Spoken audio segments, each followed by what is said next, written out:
আর এক ফোনে বাংলায় বা নজর রাখতে হচ্ছে আবহাওয়ার খবরের দিকে। ফের তাপপ্রবাহের চোখ রাঙানি আর উইকেন্ডে তাপপ্রবাহের সতর্কতা।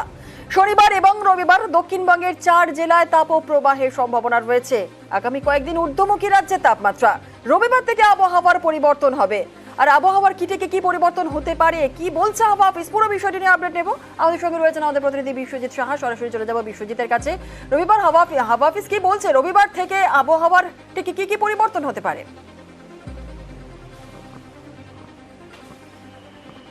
একদমই, রবিবার তো পরিবর্তন হবে, কিন্তু তার আগে আবার অসহনীয় গরম হবে। কারণ যে 4 জেলার কথা বললে জুনেলা, সেটা দক্ষিণবঙ্গের 4 জেলা, পশ্চিম বর্ধমান, বীরভূম, পশ্চিম বর্ধমান এবং পশ্চিম মেদিনীপুর, ঝাড়গ্রাম। এই যে 4 জেলা, বাঁকুড়াও কিছুটা হতে পারে, এই যে জেলাগুলোতে যেখানে তাপপ্রবাহ হবে, সেটা ছাড়াও উত্তরবঙ্গের পার্বত্য এলাকার কাছাকাছি আলিপুরদুয়ার বা জলপাইগুড়ি, সেখানেও গরম এবং অস্বস্তি চরমে উঠবে।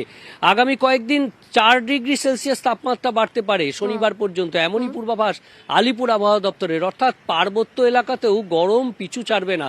আর দক্ষিণবঙ্গে অবস্থা তো নাভিশ্বাস উঠবে, কারণ এতদিন শুধু যে গরম ছিল সেটা হালকা শুকনো গরম, আর এবারে তার সঙ্গে জলীয় বাষ্প মিলে একেবারে গরম এবং অস্বস্তি দুটোই চরমে উঠবে।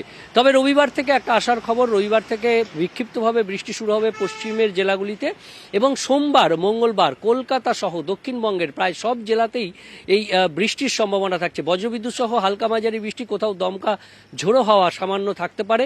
আর উত্তরবঙ্গের ক্ষেত্রে রবিবার থেকেই সব জেলাতে বৃষ্টির সম্ভাবনা, অর্থাৎ একেবারে দার্জিলিং থেকে মালদা পর্যন্ত উত্তরবঙ্গের সব জেলাতেই রবিবার বৃষ্টি, এবং সোমবার থেকে দক্ষিণবঙ্গের জেলাগুলিতে সব জেলাতেই বিক্ষিপ্তভাবে বৃষ্টির সম্ভাবনা। আর অন্যদিকে বর্ষাও ঢুকে পড়ছে, আন্দামানে বর্ষা ঢুকবে আগামী রবিবার। তাই আন্দামান ও নিকোবর দ্বীপপুঞ্জে যারা যাচ্ছেন তাদের জন্য সতর্কবার্তা যে শনিবার থেকে সেখানেও বৃষ্টি, প্রচুর বৃষ্টি হবে, প্রবল বৃষ্টি আন্দামান ও নিকোবর দ্বীপপুঞ্জে। কারণ আন্দামান নিকোবর দ্বীপপুঞ্জে নির্ধারিত সময়ের 3 দিন আগেই দক্ষিণ পশ্চিম মৌসুমী বায়ু ঢুকে যাচ্ছে। জুনেলা, ধন্যবাদ বিশ্বজিৎ।